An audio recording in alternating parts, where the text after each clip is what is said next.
Question 6. The area of a rectangular field of breadth 48 meter is the same as the area of the square field of side 60 meter. Find the perimeter of the rectangular field. एक rectangular field है जिसका breadth, ये जो breadth है, breadth कितना होगा? breadth 48 metre होगा और एक स्क्वायर फील्ड है, स्क्वायर फील्ड का एक साइड मतलब एक साइड का जो वैल्यू है 60 मीटर दिया हुआ है। तो इसमें से हमें ये जो रेक्टेंगुलर फील्ड है, रेक्टेंगुलर फील्ड का पेरीमीटर फाइंड करना है, लेकिन दोनों का जो एरिया है, इसका एरिया और इसका एरिया, दोनों एरिया सेम है। क्वेश्चन 6 का सॉल्यूशन, गिवन जो भी वैल्यू दिया है वैल्यू को पहले हम लिखेंगे गिवन। पहले इसमें ब्रेथ दिया है, ब्रेथ बी इक्वल टू हमें वैल्यू मिला है 48 मीटर। तो अभी जो रेक्टेंगल है, रेक्टेंगल का हम एरिया फाइंड करेंगे। Therefore area of the rectangle equal to L into B. तो बी का वैल्यू आएगा 48, मतलब इसमें वैल्यू रहेगा 48 एल रहेगा। तो ये जो एरिया होगा, एरिया इक्वल टू कितना होगा? 48 एल रहेगा। अगेन जो स्क्वायर दिया है, स्क्वायर का साइड दिया हुआ है, तो again side equal to value दिया है, साइड इक्वल टू 60 मीटर दिया है। तो हम स्क्वायर का एरिया फाइंड करेंगे। Area of the square equal to side square. तो साइड स्क्वायर होगा, तो साइड का वैल्यू 60 है, तो 60 को जब हम स्क्वायर करेंगे, 60 स्क्वायर, तो इसमें मीटर स्क्वायर आएगा। तो 60 को जब स्क्वायर करेंगे वैल्यू आएगा 3600 मीटर स्क्वायर आएगा। तो अकॉर्डिंग टू क्वेश्चन के अकॉर्डिंग ये दोनों का जो एरिया है, एरिया सेम है, इसलिए हम क्या लिख सकते हैं? 48L इक्वल टू 3600 लिख सकते हैं। तो हम इधर लिखेंगे 48L इक्वल टू 3600। तो अभी हम इधर से L का वैल्यू फाइंड करेंगे। L equal to 3600 divided by 48 से ये कट जाएगा 75 टाइम्स। तो L का वैल्यू हमें मिलेगा 75। ये जो 3600 है, 3600 की यूनिट क्या है? एम स्क्वायर, और नीचे क्या वैल्यू है? 48 जो है ये 48 मीटर में है, तो 48L, ये जो 48 है, 48 एम का यूनिट एम होगा, तो एम से ये एम कटा जाएगा, फाइनली 75 एम रहेगा। तो इधर हम लिख सकते हैं L इक्वल टू 75 एम। तो क्वेश्चन में क्या फाइंड करने के लिए दिया है? Perimeter of the rectangle, rectangle का पेरीमीटर फाइंड करने के लिए दिया है। तो हम लिखेंगे therefore perimeter of the rectangle, perimeter of the rectangle equal to 2L plus B. तो इसमें हम क्या करेंगे? 2L का वैल्यू हमें मिल गया है 75, प्लस B का वैल्यू मिल गया है, B का वैल्यू दिया है जो रेक्टेंगल है, रेक्टेंगल का B का वैल्यू कितना है? ब्रेथ 48 है, तो 48 इधर लिखेंगे। तो इन दोनों को जब हम ऐड करेंगे, ऐड करने के बाद वैल्यू आएगा ये 2 इंटू 1 2 3 रहेगा। इन दोनों का टोटल वैल्यू होगा 1 2 3, तो दोनों को जब मल्टीप्लाई करेंगे तो वैल्यू आएगा 246 आएगा। तो ये 75 मीटर में है, ये भी मीटर में है, तो फाइनली जो वैल्यू होगा ये मीटर में रहेगा। यही होगा इस क्वेश्चन का answer. Question 7, a wire is in the form of a square of side 16 centimetre, it is bend to make a rectangle of breadth 10 centimetre, find the length of the rectangle formed, find which one has more area. तो इस question में ये दिया है कि एक wire है जिससे एक अगर हम स्क्वायर बनाएंगे तो उसका साइड का वैल्यू आएगा 16 सेंटीमीटर, और उसी वायर को लेकर फिर से अगर हम एक रेक्टेंगल बनाएंगे तो उसका ब्रेथ आएगा 10 सेंटीमीटर। तो ब्रेथ अगर 10 सेंटीमीटर होगा तो उसका लेंथ कितना होगा, उसको फाइंड करने के लिए दिया है। तो नेक्स्ट हमें ये पूछा है कि दोनों का, मतलब एक स्क्वायर का और ये जो रेक्टेंगल बनेगा नेक्स्ट, उसी का दोनों का अगर हम एरिया फाइंड करेंगे तो किस में ज़्यादा एरिया होगा, तो उसको फाइंड करने के लिए दिया है। क्वेश्चन 7 का सॉल्यूशन, पहले हम लिखेंगे given side equal to value दिया है 16 सेंटीमीटर। तो पहले हमें जो स्क्वायर मिला है 16 सेंटीमीटर का, तो उसका सभी साइड में 16 सेंटीमीटर ही होगा, तो उसका हम पेरीमीटर फाइंड करेंगे। Metre of the square, perimeter of the square equal to 4 into side होगा। तो 4 इंटू साइड का वैल्यू कितना होगा, 16 होगा। इन दोनों को जब मल्टीप्लाई करेंगे 64 सेंटीमीटर आएगा। नेक्स्ट ये जो वार था, यहाँ से ये पेरीमीटर हमने फाइंड कर लिया, यहाँ से यहाँ तक, नेक्स्ट यहाँ, यहाँ और यहाँ तक, इसका टोटल वैल्यू कितना होगा 64। पेरीमीटर इक्वल टू 64 निकल के आ गया। वही वार लेकर अगर हम एक रेक्टेंगल बनाएंगे, मान लो ये एक रेक्टेंगल बन गया, इसका ब्रेथ दिया हुआ है 10 सेंटीमीटर, तो उसका लेंथ कितना आएगा ये पूछा है क्वेश्चन में।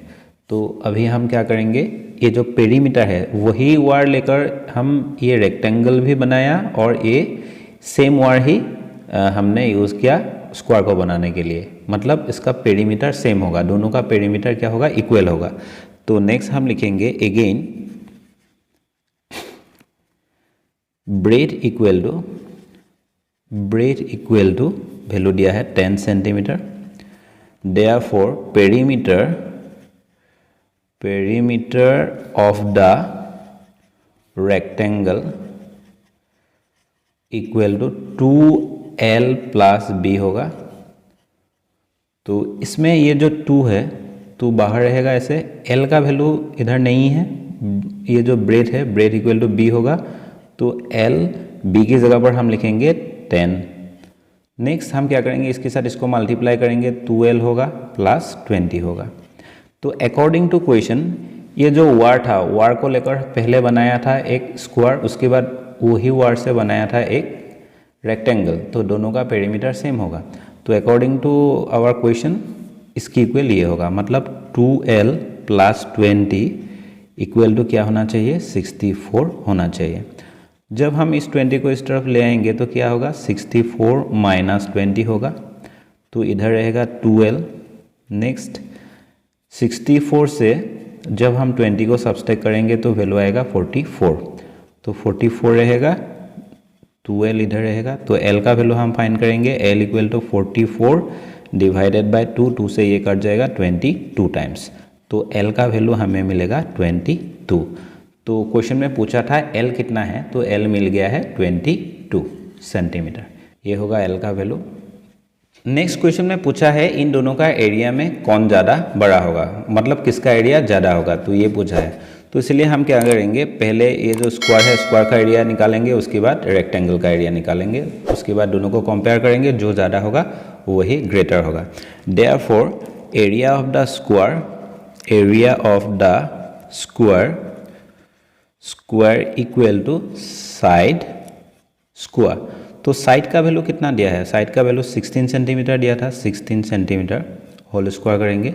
इसका टोटल वैल्यू अगर हम चाहें तो निकाल सकते हैं, इसका टोटल वैल्यू कितना होगा, 256 स्क्वायर सेंटीमीटर होगा। Again area of the triangle equal to L into B। तो इसमें L का वैल्यू हम पुट करेंगे, L का वैल्यू हमें मिल गया है 22 एंड B का वैल्यू हमें मिला है, ब्रेथ का वैल्यू था 10 सेंटीमीटर, तो इधर 10 लिखेंगे।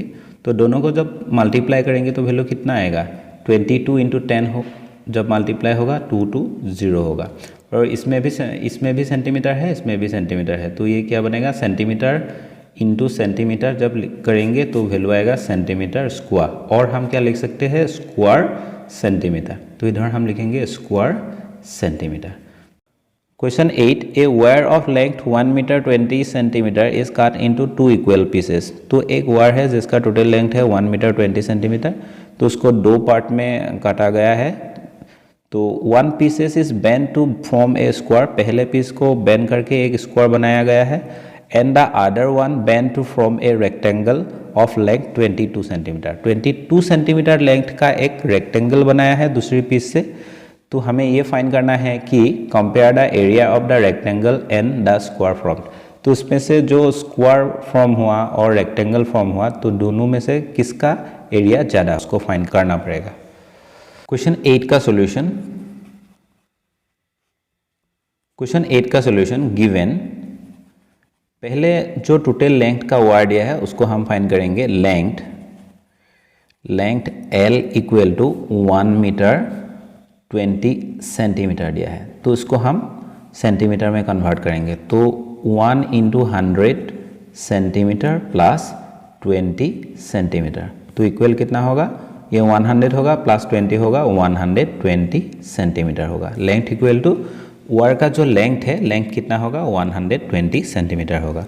तो अकॉर्डिंग टू क्वेश्चन के अकॉर्डिंग क्या दिया है, पेरीमीटर ऑफ द स्क्वायर का जब हम पेरीमीटर फाइंड करेंगे, perimeter of the square equal to half of the total length. तो ये जो पेरीमीटर ऑफ द स्क्वायर का जब हम पेरीमीटर फाइंड करेंगे, ये जो टोटल लेंथ है, टोटल लेंथ का हाफ हो जाएगा। टोटल लेंथ का हाफ हो जाएगा मतलब 120/2 करेंगे तो हाफ होगा, क्योंकि क्वेश्चन में दिया है ये जो टोटल लेंथ है, टोटल लेंथ को इक्वली 2 पार्ट में कट किया हुआ है। तो पेरीमीटर का जो फॉर्मूला है उसको हम पहले लिखेंगे 4 इंटू साइड। स्क्वायर का पेरीमीटर निकालने के लिए जो फॉर्मूला है उसको इधर लिखेंगे 4 इंटू साइड। तो इससे ये कट जाएगा कितना टाइम, 6 टाइम्स 60 होगा। तो इधर साइड लिखेंगे, साइड इक्वल टू इस 60 को हम 4 से डिवाइड कर देंगे तो कितना आएगा, 15 आएगा। मतलब हमें ये पता चल गया है कि स्क्वायर जो बना था, स्क्वायर का एक साइड का वैल्यू कितना था, 15 था। Again length of the rectangle का लेंथ दिया है, तो लेंथ ऑफ द रेक्टेंगल का लेंथ दिया है 22 सेंटीमीटर। ये लेंथ सेंटीमीटर में है, इसीलिए हमने इसको सेंटीमीटर में कन्वर्ट कर लिया। अगर सेंटीमीटर में नहीं होगा तो ये जब मीटर में होगा तो हम इसको मीटर में कन्वर्ट करेंगे। ये अगर सेंटीमीटर में हुआ तो हम इसको सेंटीमीटर में कन्वर्ट करेंगे, नहीं तो जो भी यूनिट होगा, मतलब सभी का यूनिट सेम होना चाहिए। तो नेक्स्ट हम लिखेंगे perimeter of the rectangle, perimeter of the rectangle equal to half of the total length जितना होगा उसको जब हाफ करेंगे तो ये जो पेरीमीटर होगा, पेरीमीटर की इक्वल होगा, रेक्टेंगल का पेरीमीटर की इक्वल होगा। सो 120 इधर लिखेंगे, डिवाइडेड बाय 2 करेंगे। रेक्टेंगल का पेरीमीटर का जो फॉर्मूला है उसको लिखेंगे 2 इंटू L प्लस बी। तो इसमें हम क्या, L का जो वैल्यू दिया है उसको लिखेंगे 22 प्लस बी। नेक्स्ट इधर 2 रहेगा, ये इससे कट जाएगा 60 टाइम्स, इक्वल टू 60 लिखेंगे। नेक्स्ट हम क्या करेंगे, 2 से 60 को डिवाइड कर देंगे, 30 होगा, और इधर रहेगा 22 प्लस बी। तो b का वैल्यू बहुत आसानी से निकल के आएगा। b इक्वल टू हम क्या करेंगे, 22 को इस तरफ ले जाएंगे, 30 माइनस 22 होगा, एंड फाइनली b का वैल्यू हमें मिलेगा 8 होगा। b का वैल्यू 8 सेंटीमीटर हम लिख सकते हैं, 8 सेंटीमीटर b का वैल्यू हो गया। और इसका जो लेंथ हो गया रेक्टेंगल का 22 सेंटीमीटर। अभी हमें फाइंड करना है इस रेक्टेंगल का एरिया कितना है और स्क्वायर का एरिया कितना है। तो दोनों को कंपेयर करेंगे, जो भी ज़्यादा आएगा वही ग्रेटर होगा। Therefore area of the square equal to side square. तो साइड को जब स्क्वायर करेंगे तो एरिया निकल के आएगा। तो साइड का वैल्यू हमें मिला 15, तो 15 स्क्वायर करेंगे। तो 15 को जब स्क्वायर करेंगे तो टोटल वैल्यू आएगा 225। ये जो 15 साइड है ये सेंटीमीटर में है, तो इसीलिए इसको हम लिख सकते हैं सेंटीमीटर स्क्वायर। तो अगेन हम फाइंड करेंगे रेक्टेंगल का एरिया। तो लिखेंगे area of the rectangle equal to L into B. इसमें L का वैल्यू हमें मिल गया है 22, ये दिया हुआ है, और ब्रेथ का वैल्यू मिल गया है 8। तो इन दोनों को जब मल्टीप्लाई करेंगे तो वैल्यू आएगा 176। तो इन दोनों को कंपेयर करने के बाद हमें ये पता चला कि ये जो स्क्वायर है, स्क्वायर का एरिया ज़्यादा है। तो इसीलिए हम लिख सकते हैं कि therefore the area of the square has more area. तो ये हो गया इसका answer. Question 9. Mrs. Jane wants to fence her rectangular kitchen garden on 3 sides with length 15 meter, 8 meter and 8 meter. Find the cost of fencing it at the rate of rupees 12 per meter and leveling at the rate of rupees 4 per square meter. इस question के लिए हम क्या करेंगे, length को ऐसे ऊपर लेंगे 15 और ये जो 8 है 8 दोनों साइड ऐसे कंसिडर करेंगे क्योंकि ये ब्रेड होगा। तो टोटल लेंथ हम फाइंड करेंगे यहाँ से यहाँ तक। तो टोटल लेंथ क्या आएगा, टोटल लेंथ इक्वल टू हम 8 + 15 + 8 करेंगे। इसका जो भी वैल्यू आएगा उसके साथ जब 12 को मल्टीप्लाई कर देंगे तो उसका टोटल कॉस्ट आ जाएगा। फेंसिंग देने में जितना खर्चा हुआ है उसका टोटल कॉस्ट आ जाएगा। तो नेक्स्ट इसका जो लेवलिंग रेट है, लेवलिंग करने में कितना खर्चा आया उसको फाइंड करने के लिए हम क्या करेंगे, ये जो रेक्टेंगल है इसका हम क्या करेंगे, एरिया फाइंड करेंगे। मान लो L इक्वल टू इसमें 15 है और ब्रेड इक्वल टू 8 है। तो L इंटू बी करेंगे, L इंटू बी जब करेंगे 15 इंटू 8 होगा। तो इसके साथ हमें ये जो 4 है 4 को मल्टीप्लाई कर देना है, तब भी इसका लेवलिंग जो चार्जेस होगा, लेवलिंग करने में कितना खर्चा आया वो निकल के आ जाएगा। क्वेश्चन 9 का solution, total length Mrs. Jane fenced equal to 15 + 8 + 8। इन बाहर क्या रहेगा, मीटर रहेगा। इन सभी वैल्यू को जब हम ऐड करेंगे तो टोटल वैल्यू आएगा 31 मीटर। इधर हम लिखेंगे therefore the cost of 1 meter fencing equal to 12 rupees. Therefore, the cost of 31 metre के लिए फाइंड करना है तो 31 metres fencing equal to 12 into 31 करेंगे, बाहर ऐसे रुपीस लिखेंगे। तो इन दोनों को जब हम मल्टीप्लाई करेंगे तो उसका वैल्यू आएगा 372। इतना रुपीस खर्च आएगा रुपीस। नेक्स्ट हमें क्या फाइंड करना है, लेवलिंग चार्जेस कितना होगा उसको फाइंड करना है, टोटल लेवलिंग कॉस्ट फाइंड करना है। तो इसके लिए हम क्या करेंगे, here length L equal to कितना है, लेंथ दिया है 15 metre and breadth B equal to हमें वैल्यू दिया है 8 metre. Therefore total area of the rectangle equal to L into B करेंगे। तो इसमें L का जो वैल्यू है, L का वैल्यू कितना है 15 है एंड B का वैल्यू कितना है 8 है। इन दोनों को मल्टीप्लाई कर देंगे, जब भी मल्टीप्लाई करेंगे तो टोटल वैल्यू आएगा 120 मीटर स्क्वायर। तो 120 मीटर स्क्वायर आ गया। तो अभी हमें फाइंड करना है 1 मीटर के लिए अगर 4 रुपीज़ चार्ज है तो हम 120 मीटर के लिए कितना होगा उसको फाइंड करना है। तो इसीलिए हम लिखेंगे therefore the levelling cost for 1 square metre equal to कितना दिया था 4 rupees. Therefore, the leveling cost for 120 square metre equal to हम क्या करेंगे 4 इंटू 120 कर देंगे, बाहर ऐसे रुपीस लिखेंगे। तो इन दोनों को जब मल्टीप्लाई करेंगे तो टोटल वैल्यू आएगा 480 रुपीस होगा। Question 10. A door of length 2.5 meter and breadth 1.5 meter is fitted in a wall. The length and breadth of the wall are 6 meter and 4.5 meter respectively. Find the cost of whitewashing the wall at the rate of rupees 30 per square meter. इसके लिए हम क्या करेंगे, मान लो ये एक wall है, wall के अंदर एक ये डोर है।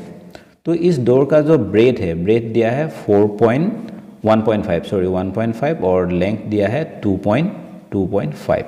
तो वॉल का जो लेंथ है, वॉल का लेंथ कितना होगा, ये सबसे ज़्यादा जो है वही लेंथ होगा 6 मीटर और इसका जो ब्रेथ है, ब्रेथ दिया है ब्रेथ इक्वल टू 4.5।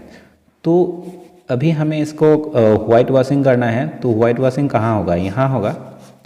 तो इस पार्ट में नहीं होगा, इस पार्ट में नहीं होगा क्योंकि इधर डोर है। तो पहले हम क्या करेंगे, इस डोर का टोटल एरिया कितना है उसको फाइंड करेंगे और इस वॉल का टोटल एरिया कितना है उसको फाइंड करेंगे। तो दोनों फाइंड करने के बाद हम क्या करेंगे, वॉल से इसको सब्सट्रैक्ट कर देंगे, जो भी वैल्यू रहेगा उसी वैल्यू के साथ 30 को मल्टीप्लाई कर देंगे, आंसर आ जाएगा। Given length L equal to कितना दिया है, डोर का लेंथ दिया है 2.5 and breadth B equal to value दिया है 1.5 मीटर, ये दोनों मीटर में है। तो ये जो डोर का लेंथ एंड ब्रेड दिया है उसकी हेल्प से हम किसका एरिया फाइंड करेंगे। तो इधर हम लिखेंगे therefore the area of the door equal to L into B. तो L का वैल्यू है 2.5 एंड B का वैल्यू है 1.5। तो इन दोनों को मल्टीप्लाई करेंगे, मल्टीप्लाई करने के बाद वैल्यू आएगा 3.75। ये भी मीटर में है, ये भी मीटर में है, तो इधर हम लिख सकते हैं square metre. Again the length of the wall equal to value दिया है लेंथ कितना 6 metre and the breadth equal to value दिया है 4.5 metre. Therefore total area of the wall equal to हम लिख सकते हैं L इंटू बी। L का वैल्यू इधर लेंगे 6 एंड ब्रेथ का वैल्यू लेंगे 4.5, इन दोनों को मल्टीप्लाई करेंगे 27 स्क्वायर मीटर आएगा। तो जो वाइट वॉशिंग करना है उसका टोटल एरिया क्या होगा, therefore total area for white washing equal to total area of the wall minus total area of the wall minus total area of the door, ऐसे करेंगे। तो ये जो total area of the wall minus total area of the door करेंगे तो total जो area white washing होना है वो एरिया निकल के आ जाएगा। तो इधर लिखेंगे 27 minus total area of the door equal to कितना आएगा 3.75 आएगा। तो इन दोनों को सब्सट्रैक्ट करेंगे तो वैल्यू रहेगा 23.25 स्क्वायर मीटर। ये 23.25 स्क्वायर मीटर को ही हमें वाइट वॉशिंग करना है। Therefore the cost of 1 square metre white washing equal to कितना दिया है 30 रुपीज़ दिया है 30 rupees. Therefore the cost of 23.25 square metre white washing equal to 30 into 23.25 लिखेंगे। इन दोनों को जब मल्टीप्लाई करेंगे तब इसका फाइनल रिजल्ट आ जाएगा 697.50। यही इसका आंसर है।